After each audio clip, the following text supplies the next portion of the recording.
अस्सलाम वालेकुम ख़ातिन हज़रात, मैं हूँ इसरार अहमद किसाना।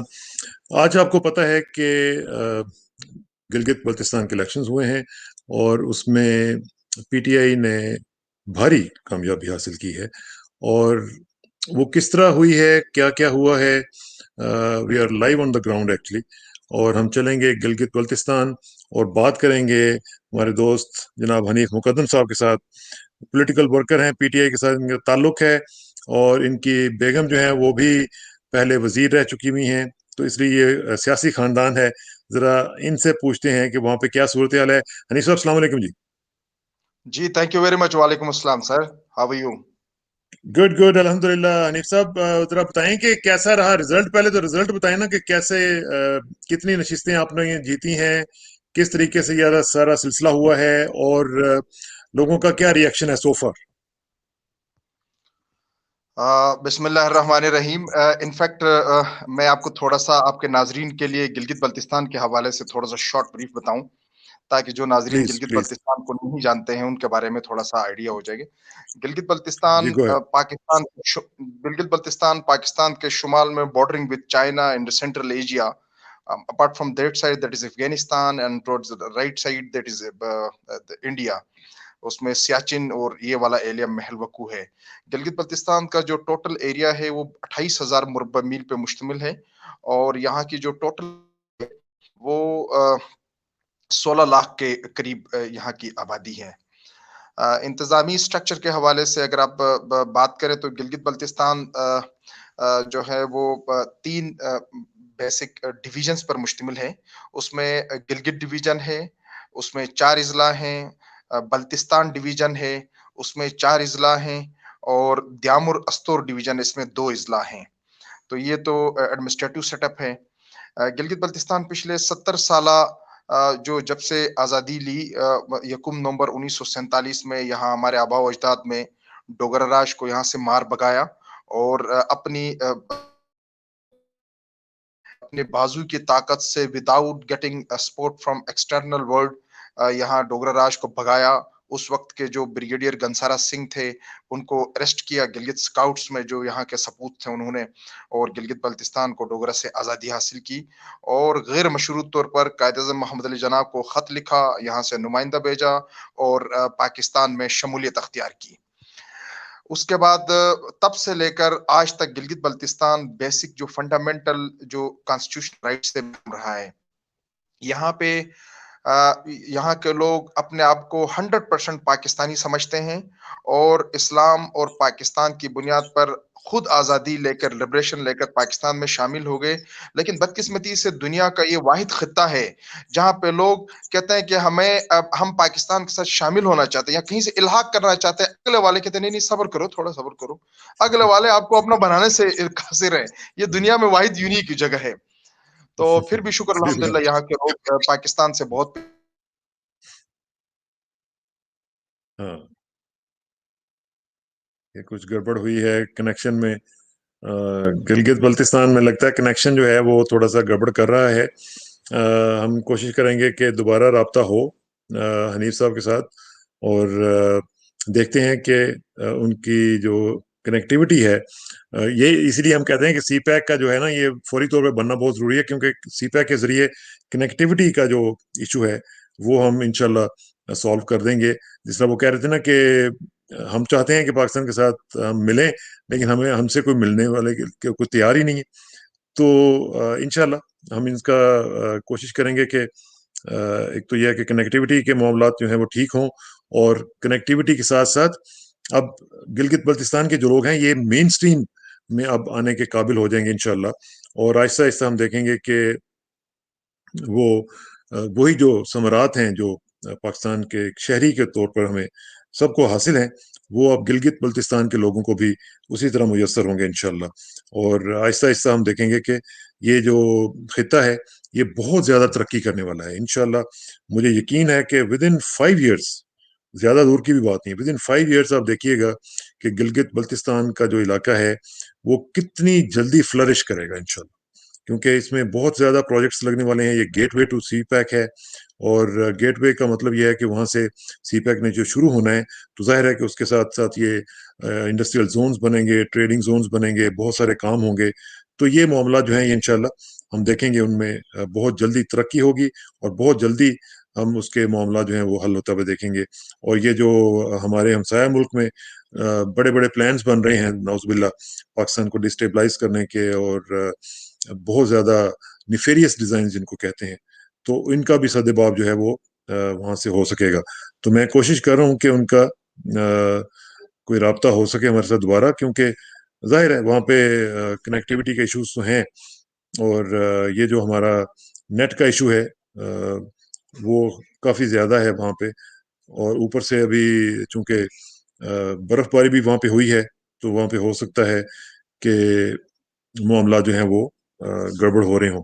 لیکن آپ لوگوں کے اگر کوئی کوشچنز ہوں گے تو آپ ضرور ضرور کیجیے گا تاکہ ہم ان سے بھی پوچھ سکیں. یہ جو حنیف صاحب ہیں یہ بہت ایکٹیو ہیں, اور ابھی بھی یہ جو الیکشنز ہوئے ہیں ان کو ٹکٹ نہیں دیا گیا تھا, کیونکہ ان کو یہ کہا گیا تھا کہ جی آپ چونکہ نئے ہیں تو اس لیے آپ کو ٹکٹ نہیں ہم دے سکتے, پرانے لوگوں کو ٹکٹ دیں گے, اور جن کو ٹکٹ دیا پی ٹی آئی نے وہ ہار گئے. اب یہ ضروری نہیں ہے کہ آپ کا ہر پرانا آدمی, پرانا ورکر جو ہے وہ ہو سکتا ہے وہ بہت کمیٹڈ ہو سکتا ہے وہ بہت مخلص بھی ہو, لیکن ہو سکتا ہے وہ جیتنے کے لائق نہ ہو, یا اس کی کیپیسٹی نہ ہو, یا اس کے اندر وہ مینیجیریل سکلز نہ ہو. تو ہر آدمی کی اس کی جو شخصیت ہے اس کے مطابق اس کو پرکھنا چاہیے. یہ کوئی معیار نہیں ہے, یہ میں پی ٹی آئی کے دوستوں سے بھی یہی کہوں گا کہ وہ اس میں دیکھیں کہ کس طریقے سے ہو سکتا ہے. اور یہ حنیف صاحب آ گئے ہیں دوبارہ. یہ حنیف صاحب تھینک یو ویری مچ جی.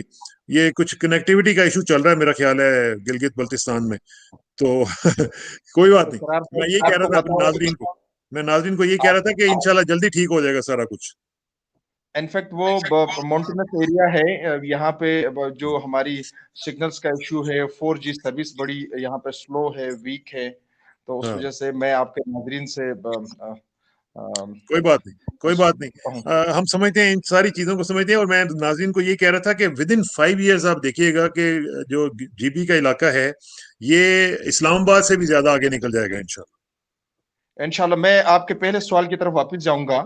جی میں نے گلگت بلتستان کے بیک گراؤنڈ کے حوالے سے آپ کو بتایا, چونکہ 70 سالہ محرومیوں کے بعد کے دوران گلگت بلتستان میں مختلف وفاقی پارٹیاں یہاں براجمان رہی ہیں, انہوں نے حکومتیں بنائیں, اور آج تک سب لالی پاپ دیتے رہے گلگت بلتستان کے لوگوں کو, ہم آئینی حقوق دیں گے, گلگت بلتستان میں انڈیپینڈنٹ جوڈیشری کا قیام کو یقینی بنائیں گے, گلگت بلتستان میں فنڈامنٹل رائٹس کو یقینی بنائیں گے, گلگت بلتستان کی خواتین کی تعمیر و ترقی کو ہم برابری کی سطح پہ لائیں گے, اور نوجوانوں کو تمام وہ اپرچونٹیز پرووائڈ کریں گے جو باقی جو ڈیولپڈ جو ایریاز ہیں پاکستان کے ان کو جو حاصل ہیں.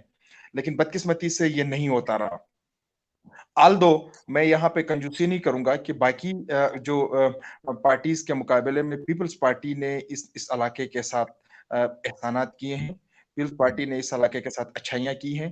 بٹو صاحب جب پہلی دفعہ آئے انہوں نے یہاں پہ راجے اور میرز یہاں پہ حکمرانی کرتے تھے مختلف ڈویژنز اور علاقوں کے اوپر. انہوں نے وہ میرز اور راجے جو بیگار لیتے تھے اس سسٹم کو ختم کیا, FCR کے کالے قانون کو ختم کیا, یہاں پہ لوکل اتھارٹی کا ایک سسٹم انٹروڈیوس کرایا. اس کے بعد بی بی شہید آئی, بی بی شہید نے اس سسٹم کو اپ گریڈ کر کے یہاں پہ گلگت بلتستان ایک کونسل بنایا, اس کونسل میں لوگوں کو جو ہے نا نمائندگی دیتی رہی ہے, اور وہ چیز ہو گیا. پھر اس کے بعد پھر جو سب سے بڑا بریک تھرو اس علاقے میں 70 سالہ ہو گیا, وہ پچھلی دفعہ پیپلز پارٹی کی گورنمنٹ میں ہوا. آصف علی زرداری صاحب نے اس علاقے کو کی محرومیوں کو محسوس کیا. آلدو پاکستان میں آصف علی زرداری صاحب کے حوالے سے بڑے برے القابات اور اس کو بڑا 10% اور کیا کیا القابات اور چیزیں الزامات دیتے ہیں, لیکن بلتستان کے ساتھ انہوں نے جسٹ کیا. انہوں نے پہلی دفعہ ایک سسٹم, ایک امپاورمنٹ سیلف گورننس آرڈر 2009, آلدو اس کی کوئی کانسٹیٹیوشنل اس کا کور یا شیلٹر نہیں تھا, یا کوئی اس کو بل کے ذریعے نہیں, ایگزیکٹو آرڈر کے ذریعے ایک empowerment self governance order Gilgit Baltistan کو دیا, جس میں پہلی دفعہ 2009 میں گلگت بلتستان کا اپنا ایک چیف منسٹر, اپنا ایک گورنر قیام عمل میں لایا گیا. ایک پہلی دفعہ الیکشن ہو گئے, اور وہاں پہ पहली दफा इलेक्शंस हुए गिलगित बल्तिस्तान में और पीपल्स पार्टी ने भारी अक्सरियत हासिल की और गवर्नमेंट बनाई। आल्दो ये फुल एक प्रोविंस नहीं है, न ही कॉन्स्टिट्यूशनल प्रोविंस है, स्टेप फॉरवर्ड था, एक मूव फॉरवर्ड था। हाँ, इससे ठीक है, जो ठीक। सबसे इससे जो सबसे बड़ी अच्छाई और बेहतरी पाकिस्तान के लिए ये हुई, क्योंकि गिलगित बल्तिस्तान में लोग महरूमों की वजह से यहाँ पे नेशनलिज्म का एक नेशनलिज्म गिलगित बल्तिस्तान में नेशनलिज्म का एक लेवल था, वो ऊपर बढ़ रहा था, वो ऊपर जा रहा था। लेकिन ये 2009 के जो ब्रेक थ्रू के बाद वो नेशनलिज्म वाला पारा नीचे आ गया, लोग पाकिस्तानियत की तरफ ज्यादा माइल हो गए। लोगों ने महसूस किया कि ऐसी बात नहीं है, पाकिस्तान हमें डिप्राइव नहीं रख रहा है, हमें आगे लेके जा रहा है। तो उस पे उन्होंने गवर्नमेंट बनाई, लेकिन गवर्नमेंट के बाद नुकसान ये हो गया कि पीपल्स पार्टी ने वही जो पाकिस्तान में की, वो उनकी नाअहल क़यादत और मारदार शुरू की, यहाँ पे नौकरियां बेची, यहाँ पे मेरिट का जनाजा जना निकाला और लोगों के साथ बहुत ज्यादा तरीके वारदात होता है। तो उस पे फिर 2015 में जब इलेक्शन हुए, तो इलेक्शन में गिलगिस्तान के अवाम ने पीपल्स पार्टी को बुरी तरह मुस्तरद कर दिया और मुस्लिम लीग नून को भारी अक्सरियत दी, 2 तिहाई अक्सरियत दी, जिसमें मेरी बेगम सोबिया मुकद्दम भी असेंबली में आई और वो मिनिस्टर रही। और कोई उनके पास 5-6 मिनिस्ट्रियां थी, minister for women development, social welfare, human rights, ठीक। पॉपुलेशन वेलफेयर, कल्चर और यूथ अफेयर्स। आज शी हैज उन्होंने बीन हमें ज्वाइन करना था, लेकिन उनकी तबीयत नासाजी की वजह से वो फिर नहीं ज्वाइन कर सकी हमें आज। सर, वो आज कल सारा दिन हम रात को कोई 3 बजे हाँ। सोए, तो सारा दिन हाँ, इलेक्शन की मौसम वजह से मौसम भी ठीक उनको नहीं था। बहुत, इसी वजह से वो ज्वाइन नहीं कर सकी। हाँ, तो ठीक, सेकंड ये ठीक। है कि फिर उन्होंने पाकिस्तान मुस्लिम लीग नून को ये क्रेडिट जरूर जाता है कि उन्होंने यहाँ पे डेवलपमेंट बजट को मियां मोहम्मद नवाज शरीफ साहब ने बहुत इंक्रीज किया, 5-6 अरब से कोई 26-27 अरब तक लेकर गया। और यहाँ पे जो तामीर और तरक्की का दौर दौरा, काफी बहुत सारे प्रोजेक्ट्स हुए। लेकिन ठीक। उसका प्लस पॉइंट तो ये हो गया, लेकिन नुकसान ये हुआ कि यहाँ के जो चीफ मिनिस्टर थे, उन्होंने यहाँ पे ठेकेदारी सिस्टम किया, अपने हफीजुर ठेकेदार रहमान पैदा साहब ने। किए। हफीजुर रहमान साहब ने अपने हाँ, ठेकेदार बनाए और अपने मनपसंद ठेकेदारों को ठेके दिए, वहां से कमीशन लिए। आल दो लोगों को तो एक रोड्स मिले, तामीर और तरक्की जरूर होगी, ब्रिजेस बने, हॉस्पिटल्स बने और हाँ। स्कूल्स जरूर बने, लेकिन वो जो कमीशन और अपने हम्म। ओहो, कनेक्शन में फिर प्रॉब्लम आई है, और ये कनेक्टिविटी का इशू बन रहा है ज्यादा। ये ये जो बता रहे थे ना कि हफीजुर रहमान साहब, ये किसी जमाने में जब हम पीटीवी में होते थे तो अक्सर ये हमसे राब्ता करते थे और सिफारिशें करवा के ये इंटरव्यू के लिए टाइम मांगा करते थे। और ये अगर थोड़ा सा, जिस तरह ये फरमा रहे हैं कि ठेकेदारी का निज़ाम उन्होंने शुरू किया, और अगर ये ठेकेदारी के निज़ाम से उन्होंने इतना पैसा बनाया होगा बकौल इनके, तो फिर इनको चाहिए था कि थोड़ा सा उस ठेकेदारी में कुछ कनेक्टिविटी के भी इशू ठीक कर लेते, वहां पे कोई इंटरनेट का सिस्टम बना लेते, कोई इस तरह की चीजें बन जाती जिससे अवाम का कुछ फायदा होता। ये हमारी बदनसीबी ये है कि पता नहीं इन लोगों को पैसा पैसा पैसा, हर वक्त इनको सिर्फ पैसे से इतनी मोहब्बत है। इनको ना लोगों से मोहब्बत है, ना पाकिस्तान से मोहब्बत है। ये पता नहीं इन्होंने पैसा लेके जाना किधर है, मुझे तो ये नहीं समझ आता। और ये पैसे से इन्होंने करना क्या है, क्योंकि एक आदमी को कितनी की पैसे की जरूरत है, तो ये समझ नहीं आ रही मुझे कि ये होता क्या है। Is back again. जी। तो मैं कंटिन्यू कर अपनी बात को कि मुस्लिम लीग नून के जो टीम थी, एक तो ये था कि उन्होंने ठेकेदारी बहुत की, पैसे बहुत कमाए, द्याम और बादशाह डैम में अरबों रुपए की चीफ मिनिस्टर ने ब्रोक्रेसी के साथ मिलकर उन्होंने करप्शन किए। और दूसरा जो सबसे बड़ा उनका इशू ये था कि वन मैन शो था। गिलगित हाँ। बल्तिस्तान में चीफ मिनिस्टर था, वो किसी वजीर की, किसी पार्लिमानी कमेटी की नहीं मानता था, वो सिर्फ वन मैन शो था। और उसने जो जो अपनी टीम थी या जो पार्लियामेंटेरियंस थे नून के, उनको ना अपनी क्यादत से मिलने दिया, नवाज शरीफ और शहबाज शरीफ से, उनको गिलगित बल्तिस्तान में करटेल रखा और अपने साथ भी सेक्रेटरीज और ब्रोकरेट्स के साथ दिन रात मिलता था, इवन अपने मिनिस्टर्स के साथ भी नहीं मिलता था। उन्होंने वन मैन शो किया, शो का सिस्टम रखा, अपने आप को मजबूत किया, जिसका खमियाजा ये भुगतना पड़ा कि इस दफा गिलगित बल्तिस्तान के इलेक्शन में मुस्लिम लीग नून बुरी तरह शिकस्त खा गई। اور انہوں نے بڑی مشکل سے 2 سیٹیں بچانے میں مینج ہو گئے، اور وہ 2 سیٹیں بھی وہ لوگ ہیں جو جن کا اپنا ذاتی اچھا قد کاٹ ہے اپنے حلقے میں، اپنے علاقوں میں. وہ اگر یہ جو مسلم لیگ نون، مریم وہاں پہ گئی ہوئی تھی، مریم نے جلسے تو سنے بڑے بڑے کیے تھے وہاں پہ جلسے، پھر وہ لوگ کہاں سے آ رہے تھے؟ یہ گلگت بلتستان کی ایک ثقافت ہے، اور گلگت بلتستان کا ایک کلچر ہے. اور گلگت بلتستان میں تھوڑا سا اور آگے کہوں کہ گلگت بلتستان میں انٹرٹینمنٹ لوگوں کو کے لیے کچھ بھی نہیں ہے. یہ ہاں، پولیٹیکل جلسے اور یہ ڈگنیٹریز آتی ہے تو یہ قسم کی انٹرٹینمنٹ ہوتی ہے. تو اس میں یہ سارے پارٹیز کے لوگ جاتے ہیں، چاہے وہ پیپلز پارٹی کا ہو، چاہے وہ پی ٹی آئی کا ہو، چاہے وہ آزاد ہو. چونکہ مریم ایک نئی شخصیت ہے، گلگت بلتستان میں آئی ہے. بلاول صاحب قداور آدمی ہے، گلگت بلتستان میں آئے ہیں، یہاں پہ اور کوئی سوشل ایکٹیویٹیز نہیں ہوتی ہیں، تو یہ کوئی جلسوں میں لوگ انجوائے کرنے کے لیے جاتے ہیں اور لوگ ٹھیک. سننے کے لیے جاتے ہیں. اور وہی سے بھی آپ نے دیکھا بلاول صاحب کے بہت بڑے جلسے ہو گئے، مریم کے بڑے جلسے ہو گئے. اور بلاول کو یہاں میں ضرور کریڈٹ دے دوں گا کہ ایک نوجوان آدمی پچھلے کوئی 25 دنوں سے، مہینے سے گلگت بلتستان کے سنگلا پہاڑوں میں گانچے سے لے کر سکردو تک، سکردو سے لے کر دیامر تک، گیزر تک، ہاں، کنجراب تک، محنت کی آپ بہت بہت محنت کیا نے. ان کو. ان کی محنت کا گلگت بلتستان اور پاکستان کے لیے صلہ یہ ہے کہ ایک تو گلگت بلتستان کے لوگوں کی پاکستان کے ساتھ وہ مضبوطی ہو گئی، برج اپ ہو گئے. سیکنڈلی ہاں، گلگت بلتستان کے لوگوں کو، یوتھ کو بلاول صاحب نے شعور دیا، یہ میں اس کو ضرور کریڈٹ دے دوں گا. وہ چلیں، یہ تو گلی اچھی گلی بات ہے، اچھی بات. محلہ محلہ گئے ہیں، شہر شہر گئے ہیں، ہلکا ہلکا گئے ہیں، بہت محنت کیا ہے انہوں نے، بہت محنت کیا ہے. اس کے گڈ دور گڈ. رس نتائج انشاءاللہ مرتب ہوں گے، اس کے دور رس ہاں، نتائج آئیں گے انشاءاللہ. گلگت بلتستان کی یوتھ میچور ہو گئی، فیوچر جو ہے وہ انشاءاللہ وہ سیوک سینس، اچھا، یہ سوشل جو آپ سینس. نے مریم کی بات کی ہے، مریم کی بات کی ہے، کیا جو وہ بیانیہ لے کے گئی تھی وہاں پہ کہ جی فوج کے خلاف، اور فوج یہ، اور ہر جلسے میں انہوں نے پاکستان کے خلاف باتیں کی ہیں، فوج کے خلاف باتیں کی ہیں، تو اس کا مطلب یہ ہے کہ گلگت بلتستان کے لوگوں نے اس بیانیہ کو ریجیکٹ کر دیا؟ دیکھیں، گلگت بلتستان کے لوگ سر سے پاؤں تک، اندر سے باہر تک پاکستانی ہیں. گلگت بلتستان کے لوگ انڈیا کے خلاف فرنٹ لائنرز ہیں. گلگت بلتستان کے لوگ اپنے آپ کو فوجی سمجھتے ہیں.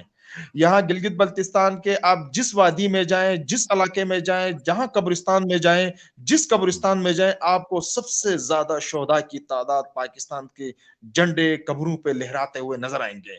پاکستان اور پاکستان کی فوج کے خلاف ایک لفظ بھی لوگ سننے کے لیے تیار نہیں ہے گلگت بلتستان میں. یہ تو بالکل 100% کلیئر ہے. سیکنڈلی یہ ہے کہ چونکہ ان کا بیان ہے پوری قوم کے سامنے ہے، پوری دنیا کے سامنے ہاں، ہے. اور تھرڈلی انہوں نے آ کے گلگت بلتستان محرومیہ اور گلگت بلتستان کے لوگوں کے مسائل کے حوالے سے انہوں نے بات نہیں کی. مریم بی بی نے، انہوں نے صرف اپنا رٹا ہوا ایک بیانیہ تھا، اس بیانیے پہ ڈٹی رہی، اس کی پرچار کرتی رہی ہے، جس کی وجہ سے لوگ ان کی طرف مائل نہیں ہوئے. نہیں ہو سکے. اچھا، اب ذرا تھوڑا سا الیکشن کی طرف آ جاتے ہیں کہ ٹوٹل ٹیلی جو ہے وہ ذرا بتائیں نا کہ پی ٹی آئی کی کتنی سیٹیں ہیں، دوسروں کی کتنی سیٹیں ہیں، اور حکومت کیسے بننے جا رہی ہے؟ آپ لوگ کیا کریں گے اس حکومت بنانے کے لیے؟ جی انشاءاللہ. ابھی گلگت بلتستان کا جو ایوان ہے وہ 24 حلقوں پر مشتمل ہے. یہاں ایک حلقے میں انتخابات الیکشن نہیں نہیں ہوئے. ہوتا، ڈیتھ ہو گئی تھی. ہاں، ایک یہاں ہمارے جو پی ٹی آئی کے صدر تھے محترم سید جعفر شاہ مرحوم، وہ بڑے قداور شخصیت تھے. وہ الیکشن سے کوئی 15-20 دن پہلے یا مہینہ پہلے وہ وفات پا گئے. سٹنگ ہاں، پریزیڈنٹ تھے پی ٹی ہاں، آئی کے. ہاں، تو جس کی ہاں، وجہ سے میں اس کا جانتا حلقہ دوبارہ ری شیڈول ہو گیا. ابھی ان کے صاحبزادے ہیں سید سہیل عباس، ان کو پی ٹی آئی نے ٹکٹ دیا ہے. انشاءاللہ 22 تاریخ کو الیکشن ہوگا اس کے اوپر، اس 22 ہوں. نومبر کو الیکشن ہوگا. باقی جو ٹھیک. 23 حلقے ہیں، 23 حلقوں میں کل بہت پرامن انتخابی دن رہا، بہت پرامن انتخابی دن رہا. کہیں سے بھی کوئی مار داڑ اور کہیں سے بھی کوئی ایسا واقعہ رونما نہیں ہوا. ٹھیک. اور میں کہتا ہوں کہ یہ حنیف صاحب لگتا ہے دوبارہ کنیکشن خراب ہو رہا ہے. Can you rejoin us please? اب ذرا کوشش کریں کہ ذرا اس کو دوبارہ سے ری جوائن کرنے کی کوشش کریں، کیونکہ مجھے لگ رہا ہے کہ یہ معاملہ جو ہے دوبارہ پھر گڑبڑ کی طرف جا رہا ہے. اور میں آپ سے ریکویسٹ کروں گا کہ آپ دوبارہ کوشش کریں کہ اس کو ہم جوائن کر سکیں، کیونکہ یہ بڑا امپورٹنٹ الیکشن ہے ناظرین. کیونکہ اس کی وجہ یہ ہے کہ ہمارے لیے تو یہ ہے ہی ہے، گلگت بلتستان کے لوگوں کے لیے بھی ہے. یہ جو ہمارا ہمسایہ ہے نا، جس کا کام ہی صرف یہ ہے کہ اس نے सबवर्सिव एक्टिविटीज़ में शामिल रहना है, उसने पाकिस्तान के खिलाफ कोई, अभी आपने देख लिया DGI-SPR ने क्या कहा, फॉरेन मिनिस्टर शाह महमूद कुरैशी साहब ने क्या कहा। अब ये नाकाबिले तरदीद शवाहिद हैं, इसमें जो उन्होंने डॉसियर में चीज़ें दी हैं ये नाकाबिले तरदीद हैं, बाकायदा एक एक नंबर, एक एक चीज़, एक एक डिटेल उसमें शामिल है। ये उनके लिए भी बड़ा इंपॉर्टेंट इलेक्शन था, क्योंकि उनको CPAC जो है वो सोने नहीं दे रहा। उनको नजर आता है कि अगर CPAC चल पड़ा तो उनके साथ क्या होने जा रहा है, क्योंकि पाकिस्तान तो शूट अप करेगा, पाकिस्तान तो ऊपर जाएगा, फ्लाई करेगा इंशाल्लाह। और पाकिस्तान आप देखिएगा आइंदा चंद सालों में कितना बड़ा एक रोल बनेगा। तो ये हम देखेंगे कि इसमें इसमें मैं बात करता हूँ। हनीफ साहब इज बैक। तो हनीफ साहब जरा बताइएगा कि सर आप बता रहे थे जी, प्लीज मैं आ रहा हूँ। तो ये जो 23 हलकों में कल बड़ा पुरअमन और फेयर फ्री इलेक्शन हुआ, और इसमें 23 हलकों में पाकिस्तान तहरीक इंसाफ ने 9 सीटें जीती हैं, 9 सीटें जीती हैं। और फिर जो आजाद उम्मीदवार हैं एक आपके 7, इत्तेहादी भी तो है ना, एक आपके इत्तेहादी भी हैं। मैं आपको बता रहा हूँ, इसमें जी 7 इंडिपेंडेंट कैंडिडेट्स हैं। हाँ, ये 9 तहरीक इंसाफ ने जीता है, 7 इंडिपेंडेंट कैंडिडेट्स हैं, और MWM है, मुत्तहिदा वहदतुल मुस्लिमीन। ये पार्टी वो के भी साथ आपकी इत्तेहादी है। इंसाफ का इत्तेहाद रहा है, हाँ, और इन्होंने एक सीट निकाला है। काजिम साहब जीते हैं सिकरदू 2 से, ठीक। GB 8 से। तो ये टोटल बन जाती हैं पाकिस्तान तहरीक इंसाफ और इत्तेहादियों के साथ मिलकर 10 बन जाती हैं। और जो 7 जो इंडिपेंडेंट कैंडिडेट्स जीते हैं, उनमें भी 4 कैंडिडेट्स जो हैं वो PTI के बंदे हैं। वो इसी तरह हुआ, चूंकि जो PTI और MWM के इत्तेहाद से इन्होंने अपने जो बंदे थे उनको सेक करना पड़ा। तो वो उनकी हालत बहुत स्ट्रांग थी, उनकी पोजीशन हल्कों में बहुत मजबूत थी। वो PTI से उनकी बात उन्होंने नहीं माना। मिसाल के तौर पर नगीर 5 में जो नगीर डिस्ट्रिक्ट का जो प्रेसिडेंट था जावेद अली मनवा साहब, वो PTI का हाँ, डिस्ट्रिक्ट का प्रेसिडेंट था। MWM की वजह से उनको सेक किया, टिकट नहीं दिया, लेकिन वो आजाद उम्मीदवार खड़े हुए और आजाद उन्होंने सीट निकाली। अच्छा जीते हैं। इसी तरह बहुत सारे हलकों में इसी तरह PTI के लोग ही जीते हैं। तो गुड। ये जो 7 इंडिपेंडेंट कैंडिडेट्स में से भी 4 PTI के दीरिना कारकुन और वर्कर हैं। वो जो सीट एडजस्टमेंट के चक्कर में उनको सेक करना पड़ा था, लेकिन उन्होंने सीटें निकाली है। एक तो ये प्लस पॉइंट है। सेकंडली, जब पाकिस्तान पीपल्स पार्टी ने 4 सीटें जीती हैं, 4 में से एक जो इनका प्रेसिडेंट है, सूबाई प्रेसिडेंट है अमजद एडवोकेट साहब। अमजद भाई ने 2 सीटें जीती हैं, अच्छा, गिलगित वन और गिलगित 4। ये दोनों सीटें उन्होंने जीती हैं। फिर वो गिलगित एक वो 2 जाहिर है जो छोड़ेंगे ना। एक वो छोड़ेंगे। फिर गिलगित 2 जो है वो एक्स डिप्टी स्पीकर था पाकिस्तान पीपल्स पार्टी का, उन्होंने जीता है। ये इसी तरह इन्होंने 3 ये सीटें जीती हैं। और बाकी ये है कि ये जो चौथी सीट इनकी है, वो इनका सेक्रेटरी जनरल है इंजीनियर इस्माइल, और बहुत स्ट्रांग आदमी है। ये कोई 5वीं दफा या 6ठी दफा वो जीत रहे हैं लगातार, इंजीनियर इस्माइल गुड। 6ठी दफा जीत रहे हैं। तो इनका तो ये टोटल इनकी 4 सीटें हैं। 4 सीटों से 2 सीटों पर प्रेसिडेंट साहब जो है ना वो जीते हैं, एक खाली पड़ना करना पड़ेगा। मुस्लिम लीग नून तीसरे नंबर पर रही पार्टी वाइज, इन्होंने 2 हाँ, सीटें निकाली है। उसमें GB 21 और गिजर 3 से गुलाम मोहम्मद ठीक। साहब हैं, जो पिछली दफा गवर्नमेंट में एडवाइजर भी थे, और पिछली दफा मुस्लिम लीग नून की गवर्नमेंट में हारे थे, लेकिन अच्छा, मुस्लिम लीग नून ने लेकिन उनको उनको एडवाइजर एडवाइजर लिया बना था, दिया।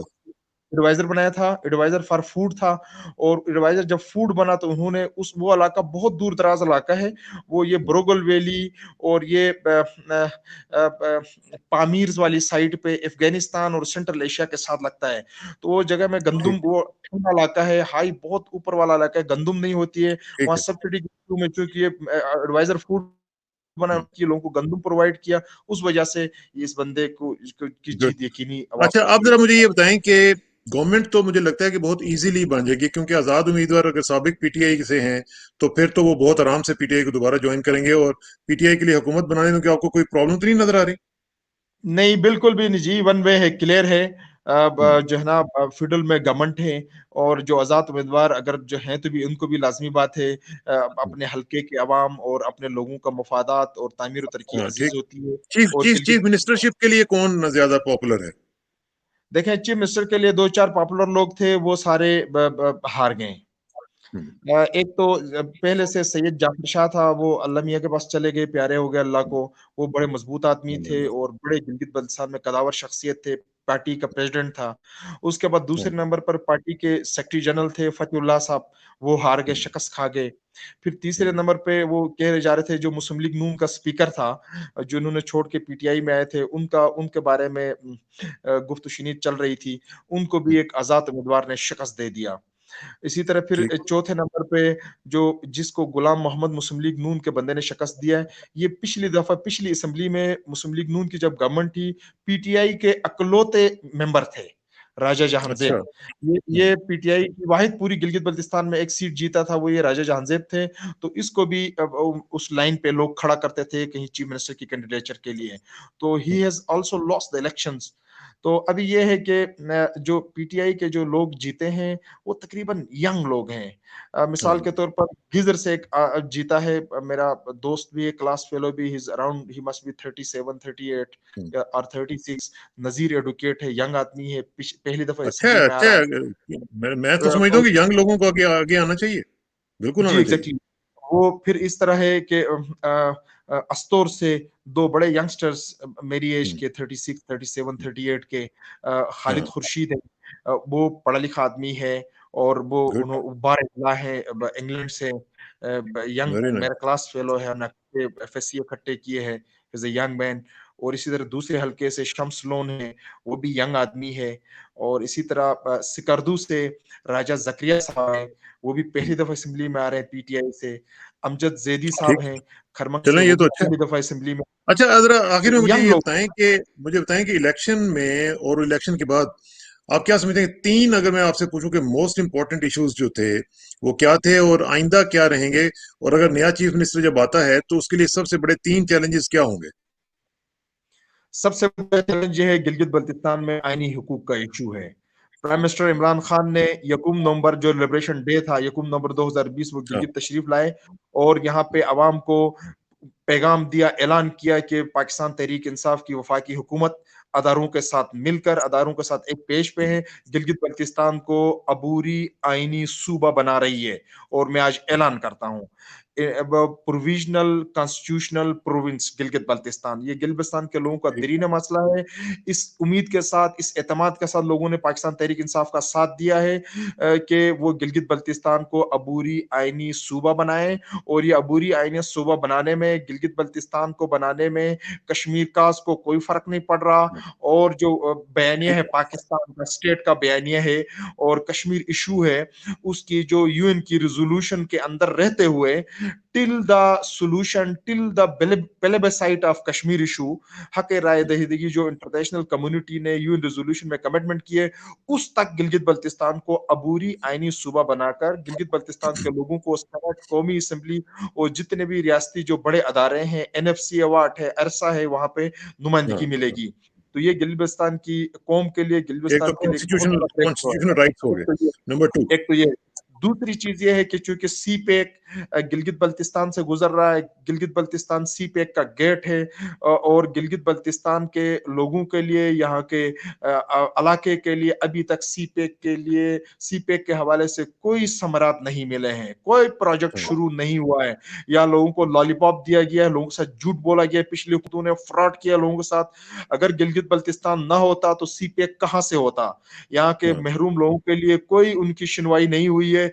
ये एक बहुत बड़ा चैलेंज है। इसके साथ साथ द्यामुर बाशा डैम बन रहा है, द्यामुर बाशा डैम के जो इफेक्टिव्स हैं उनके साथ बहुत ज्यादतियां हुई है, लोगों के साथ बहुत मसाइल खड़े हैं, उनकी आबादकारी का इशू है। लोगों ने पाकिस्तान के लिए, पाकिस्तान के वसी तर मुफाद के लिए अपने आप को कुर्बान किया है, अपने आबा अजदाद की कब्रों को कुर्बान किया है, अपना उनको अपना उनको कॉम्पनसेट होना खूबसूरत चाहिए।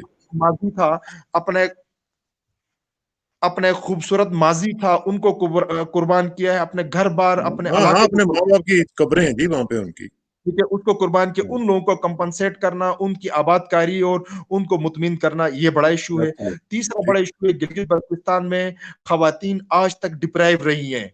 میری بیگم نے پہلی دفعہ پچھلی گورنمنٹ میں واحد گلگت بلتستان کی ایک لیڈی آئیکن ہے جنہوں نے خواتین کی تعمیر و ترقی کے لیے بہت کوشش کی.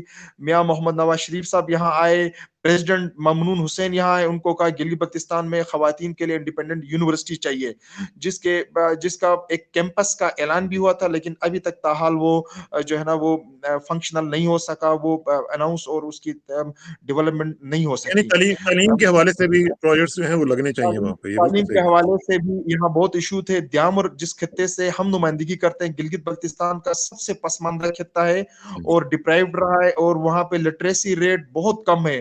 خواتین جب میری بیگم پچھلے 2015 میں حکومت آئی تو وہاں پہ خواتین کا لٹریسی ریٹ 2% تھا. ہم نے بہت کوشش کر کے ڈسٹرکٹ کو ابھی کوئی 15% تک لے آئے پچھلے 5 سال میں. اپنے حلقے میں 28 اسکولز بنا رہے ہیں میری بیگم صاحبہ, اور وہ تقریباً ان میں سے 90% خواتین کی ہیں. 4 ہائی اسکولز, 8 مڈل اسکولز, کوئی 12-13 پرائمری اسکولز لڑکیوں کے بنا رہے ہیں, اور یہ بہت بڑی تبدیلی ہے.